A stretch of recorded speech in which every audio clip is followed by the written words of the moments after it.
untuk pemantauan hemodinamik pasien.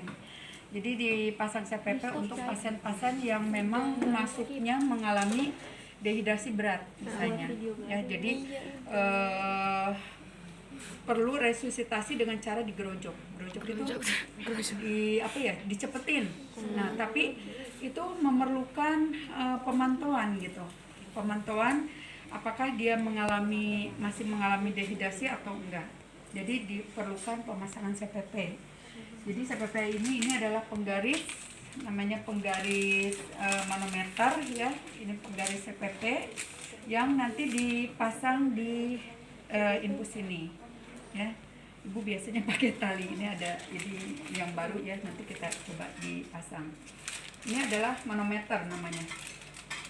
Kemudian ini adalah water pass. Nih, water pass itu kayak orang bikin bangunan kan, biar ukur ini lurus atau enggak gitu kan, ini juga untuk pasien-pasien yang pakai ini itu pasien yang posisinya tidak bisa telentang. Ini kan infus itu harus CPP itu harus posisinya telentang. Jadi di mana letak jantungnya kita ukur nanti dengan menggunakan manometer. Tapi kalau pasiennya tidak mampu, biasanya kan pasiennya sesek ya, sesek berat, sehingga dilakukan posisi semipolar.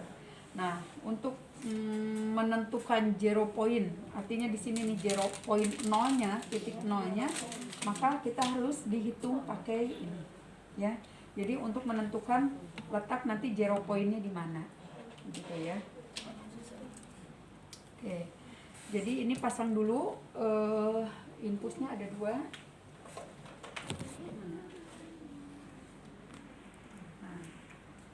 Tadi ada yang buat CPP mana katanya ya? Tadi yang gede ini. Oh, bukan untuk transfusi yang ini ya? Buat transfusi kali apa namanya Pak? Itu dong ya? Ini sayang kalau di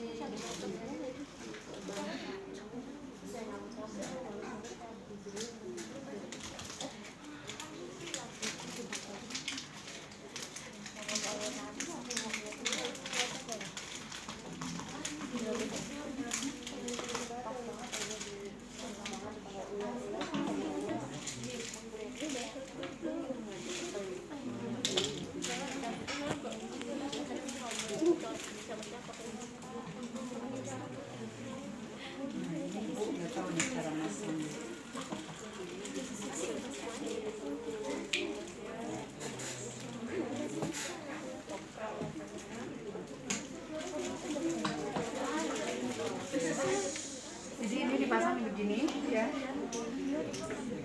Ya harusnya mah di gunting nanti.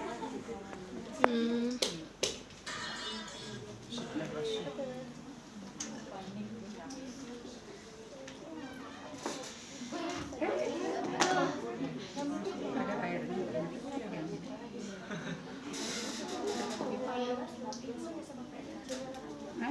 Enak sih. Halo? Lemes. Oh, pakai ini ya cairan isotonik aja. Ya. Oh, RL juga boleh. Dikasih itu vitamin misalnya Nerbion.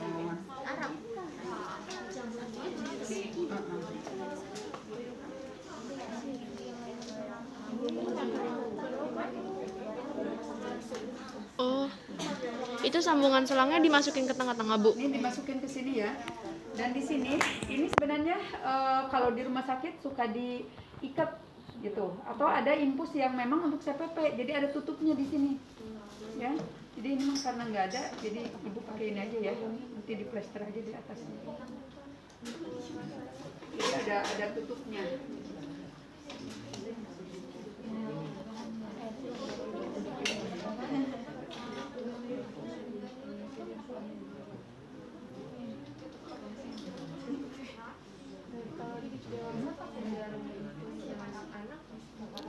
Dewasa enggak pakai yang gede, enggak pakai yang untuk anak, enggak.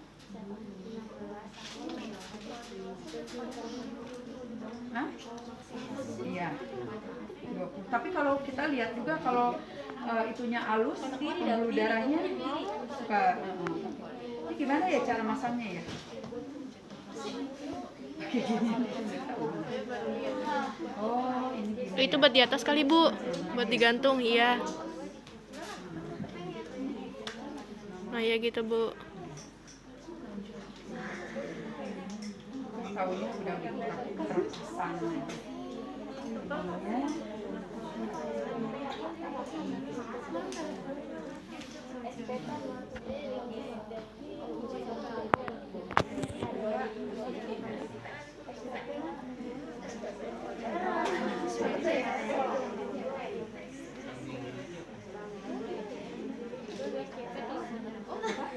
CPP Central Venous Return, tekanan vena sentral, yaitu untuk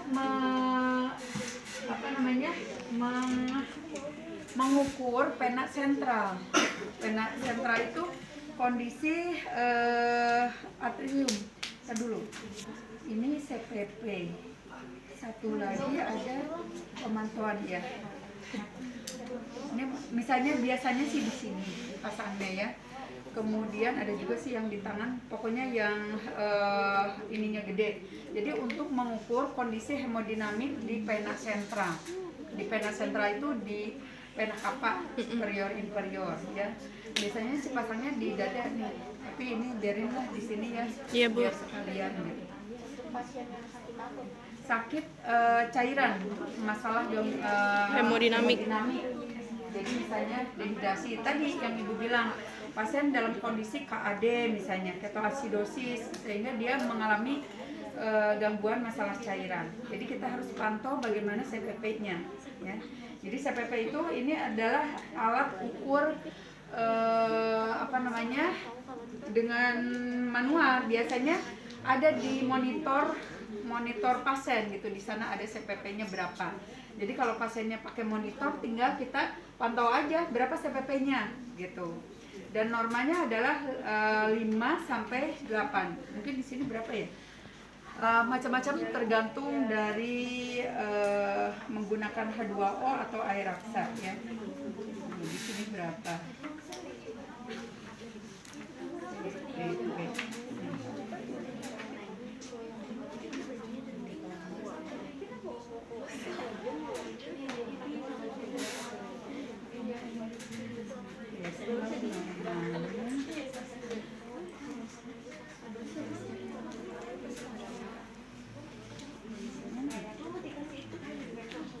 Dua di sini buka klaim cairan infus, enggak ada. Nilai normalnya mana ya? Kalau di ini sih ada yang mengatakan 5 sampai 8. Tapi di klinis itu adalah kalau normanya itu di atas 10 gitu. 10 sampai 10 aja masih dikatakan normal. Sorry, di atas 10 apa 12 gitu ya, itu masih normal ya. Jadi kalau misalnya 13 berarti pasiennya mengalami hipervolemi. Kalau di bawah dari nilai normal tadi misalnya 8 ya, 8 di bawah 8 berarti hipovolemi gitu ya. Nah, tapi Ibu pastinya di sini Apa sih dari tadi begini nggak jelas banget. Sensi aja lu. Di apa PPNI nggak dikatakan berapa. Jadi nih langkah-langkahnya ya. Coba bacain dulu deh langkah-langkah. Ya ini. Langkah-langkahnya prosedur. Ada ininya enggak? Tujuannya enggak?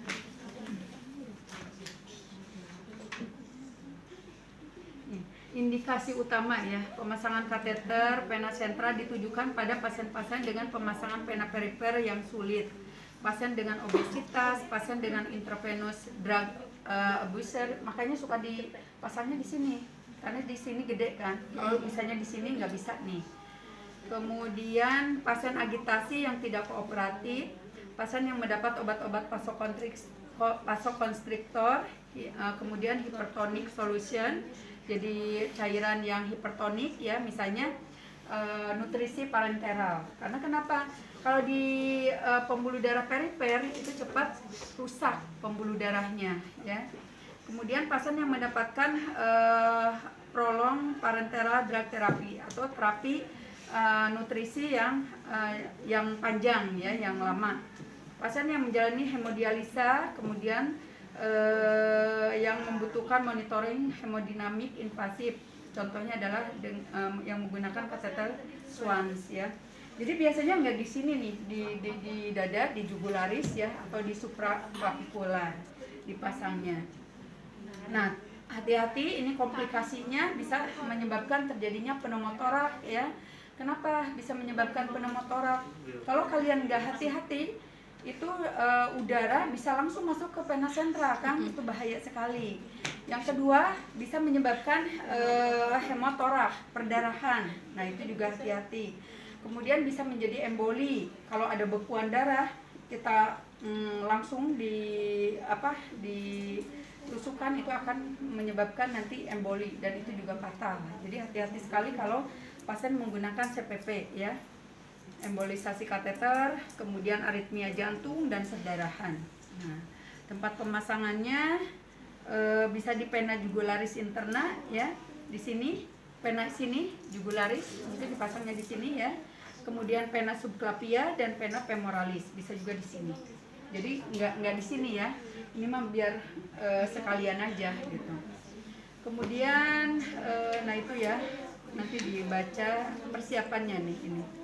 Yuk. Lakukan pertama identifikasi pasien, ya, biasa tadi apakah pasien ada instruksi pemantauan CPP. Kemudian yang kedua jelaskan tujuan.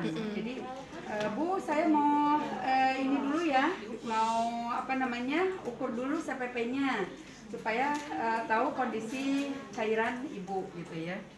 Kemudian siapkan alat-alat, ya, ini manometer, water pass, biasanya karena pasiennya dalam kondisi tiduran. Kayaknya nggak bisa dipakai ini, harus pasien ada badannya. Mana? Pakai itu? Boleh deh. Bisa dipindah nggak? Bisa Bu, bisa. Hah? Orang beneran. Siapa suruh tidur di situ gitu. Oh, boleh. Dan itu Bu ready Bu. Orang-orang, ya. Ya. Cinta itu masalahnya itu.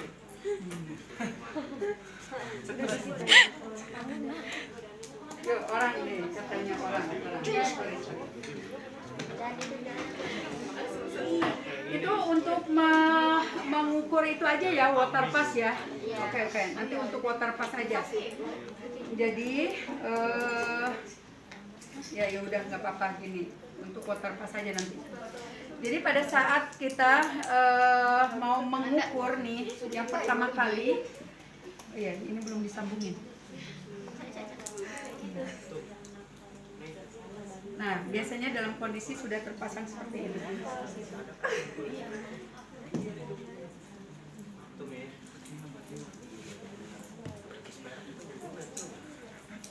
Ayam.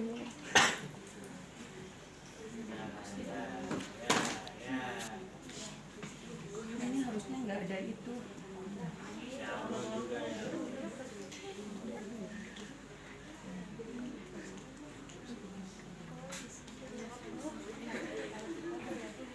Kita isi dulu, ya.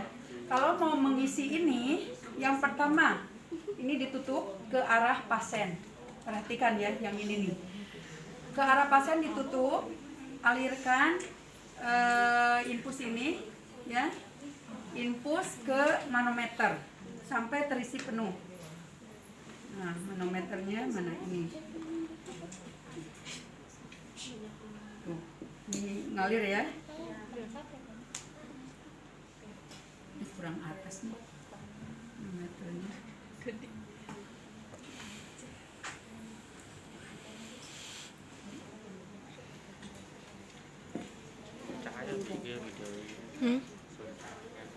Udah dia tadi. Itu sudah AdSense. Cimet.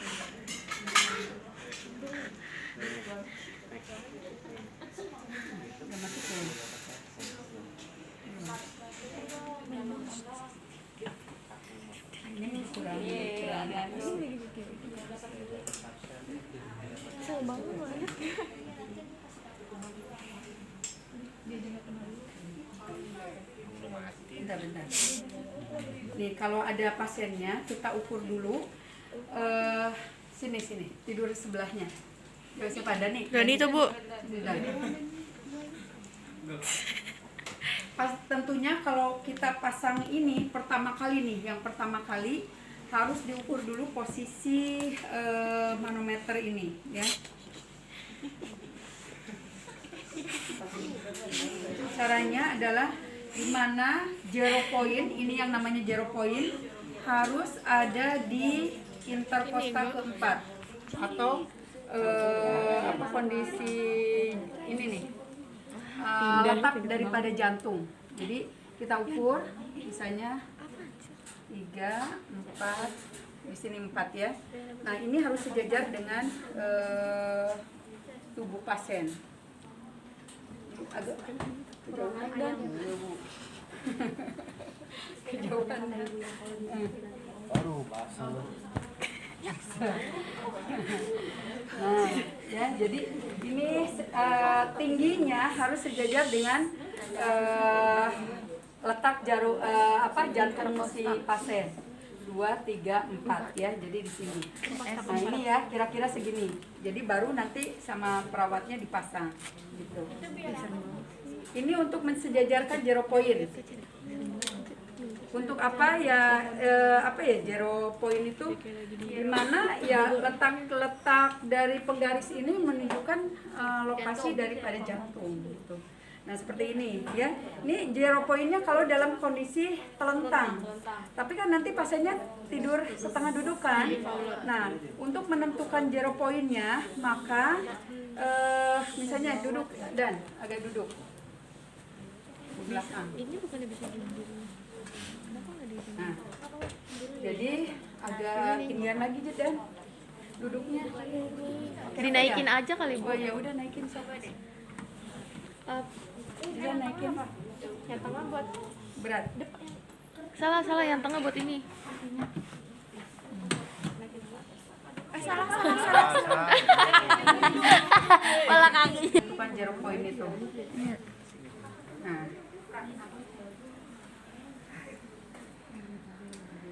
Ini makin gunung dia jinjit yun. Oh, pergi. Tahan ya Pak kepalanya. Tadi kan ada 4 ya di interkostal keempat 2, 3, 4. Nah titik ini kita lihat. Nah si ujung ini harus di titik interkostal keempat dan ini dicari di mana nih ujungnya yang dari di sini gitu. Ini kan kurang nih. Nah, jadi kalau mau ini nih lihat turun naik kan? Nah, gini ya. Jadi kita pasin sesuai dengan dia makin tinggi coba. Siapa? Dani agak naik lagi. Nah, ini kan tentunya turun lagi kan? Jadi ini harus pas gitu. Jadi dinaikin nih. Jadi kita bisa tahu di mana ujung dari manometer ini. Jadi misalnya ini ada di berapa? 16. Jadi 16 nanti hasil dari CPP tadi karena ini ditambahin 16, misalnya hasilnya adalah 7 di sini nanti ya setelah pengukuran. Karena ini zero point-nya ada di berapa? 14 ya. 14 maka 14 ditambah 7. 21. Jadi 21. Nah, 21 itu berarti normanya kan tadi bisa sampai 12 ya. Artinya pasien mengalami hipervolemi gitu. Ya. Normalnya berapa sih? Tapi 12. biasanya cuma ini kayaknya kurang ke sini nih pasiennya. Jadi Iya, kan gue bilang sama. jadi ini ya. Jadi berapa ini biasanya harusnya mengganggu. Udah demi Allah bener-bener pegang dari tangan di badan dia titik ini. Tapi emang tinggi ya.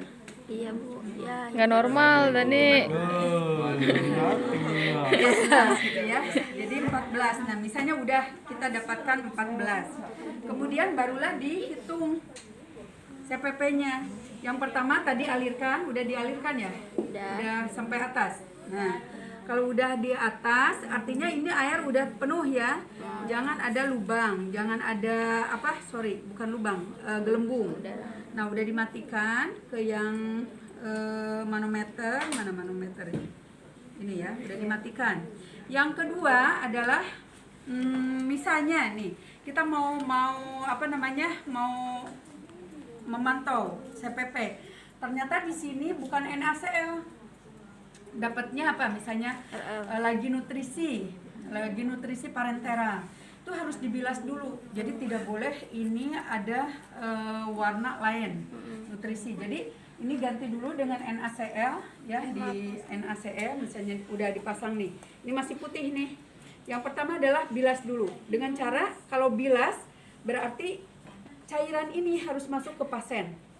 Berarti yang dimatikan yang Manometer. ya kan? Jadi kita putar ke yang manometer. Manometer ini kan? Iya. Kita putar. Jadi supaya si ini terbilas ya. Jadi turun nih ke sini. Sampai benar-benar cairan semula nggak ada. Nah, kalau udah bening semua baru matikan. Nah, sekarang baru ditutup ke yang ini pasien. Untuk misalnya ini udah no ya, udah di sini nih bekas menghitung sebelumnya. Jadi udah di angka 2 misalnya. Jadi untuk mengisinya lagi maka ditutup ke pasien. Yang kedua nih. Jadi dibuka infus dan manometer. Jadi supaya si infus ini ngalir masuk ke sini. Jadi ini naik lagi. Nah, kebetulan ini kan udah penuh ya. Baru nanti matiin. Langkah ketiga adalah langkah penghitungan. Penghitungan atau pengukuran adalah dengan cara menjalankan cairan yang di sini ke tubuh pasien. Maka yang ditutup yang mana? Yang ke infus. Jadi tutup ke infus. Dengan ditutup ke infus dan ininya dibuka, maka akan terlihat nih turun nanti dari sini. Turun nih. Satu tindakan. Semoga dapat ini ya. Ada yang masih pakai. Kalau yang belum ada monitor, hah? Ini pengukuran bukan pengukuran cairan pasien. Pakai yang di ICU saya lihat di Koja masih pakai. Masih pakai. Jadi ini turun nanti. Jadi ini hanya pengukuran cairan di pasien. Ini enggak jalan nih. Nggak mau. Udah dia nggak usah dikasih video. Karena mungkin ini harusnya dibuka ya. Kalau kemarin ibu pakai plastik, jadi ngocor. Apa ini dibuka ya ininya, biar masuk ke atas. Iya. Mana? Tapi ini kan nggak ada itu. Apa ini? Coba ini. Oke. Jadi, soal apa? Oh, ini Bu Urfa kirain aku mahasiswa.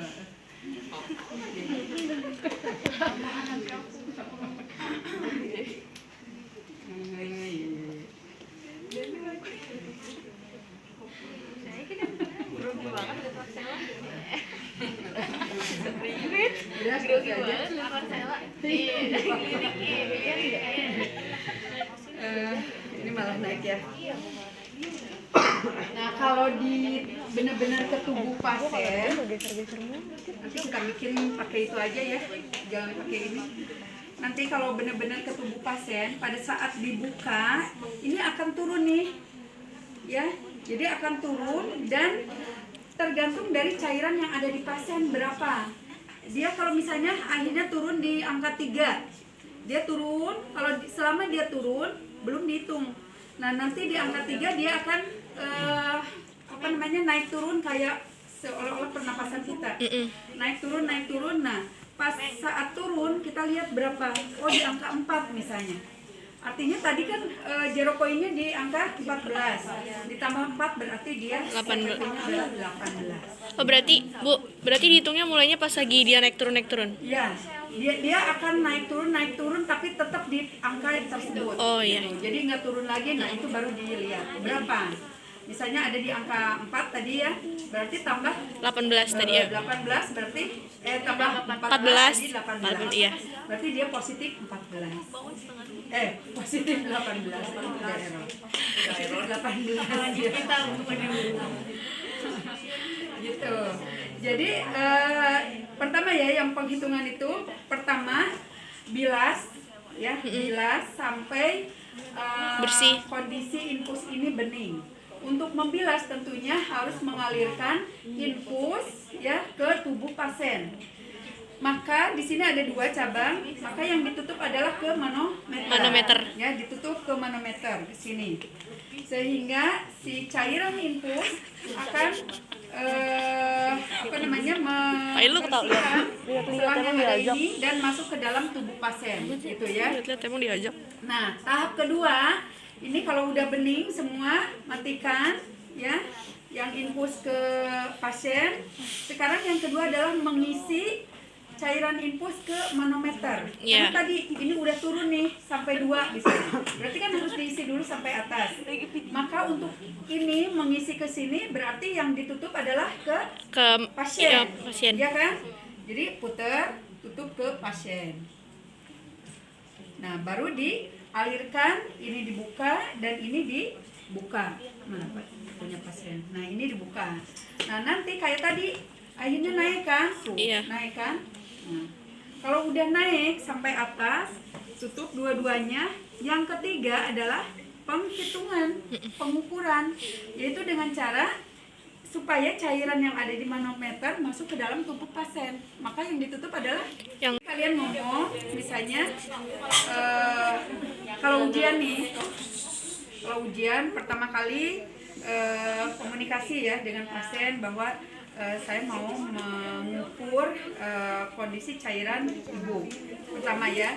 Kemudian yang kedua adalah tentukan zero point. Zero point karena pasiennya tidak bisa tidur telentang, maka harus dengan menggunakan water pass, di mana untuk menentukan lokasi daripada jantung. Lokasi jantung kan harusnya ada di interkosta ke-4 ya, dan ini penggaris ini sejajarin. disesuaikan dengan letak jantung si pasien. Nah, karena pasiennya tidak bisa tidur telentang, tidurnya posisi semipolar, maka zero point ditentukan dengan menggunakan water pass. Makanya kalian nanti ngitung water pass-nya, yaitu di mana ini diletakkan di interkosta ke-4 ya, interkosta ke-4. Nah, jadi dilihat nih. Nah, segini. Berarti ini berapa nih? Nah, 12 ya. Berarti zero point-nya adalah 12. Nah, setelah itu baru langkah pertama adalah bilas dengan NaCl ya. Kalau mau membilas berarti ditutup ke manometer. Jadi kalian tutup manometer. Kemudian jalanin. Nah, infusnya kalau sudah bersih di selang infus, maka matiin. Yang langkah kedua adalah hubungkan cairan infus atau isi manometer dengan cairan infus dengan cara ditutup ke pasien. Tutup ke pasien. Kemudian jalanin yang infus dan ini buka. Maka akan masukkan, akan masuk tuh kan ke atas. Kalau sudah penuh di atas, maka matikan dua-duanya. Dan langkah ketiga adalah pengukuran dengan cara menghubungkan cairan yang ada di manometer ke tubuh pasien. Maka yang ditutup adalah infus. Tutup infus dan kita perhatikan di mana undulasi berhenti, ya. Jadi ini dibuka dan cairan akan turun secara perlahan-lahan ke sini dan dia akan berhenti sesuai dengan tekanan cairan yang ada di vena sentral. Jadi misalnya ada di angka 2 atau angka 1 gitu. Nah nanti kalau sudah mendapatkan angka 1 baru ditambahkan dengan hasil water pass tadi 12 tambah 1 13. 13.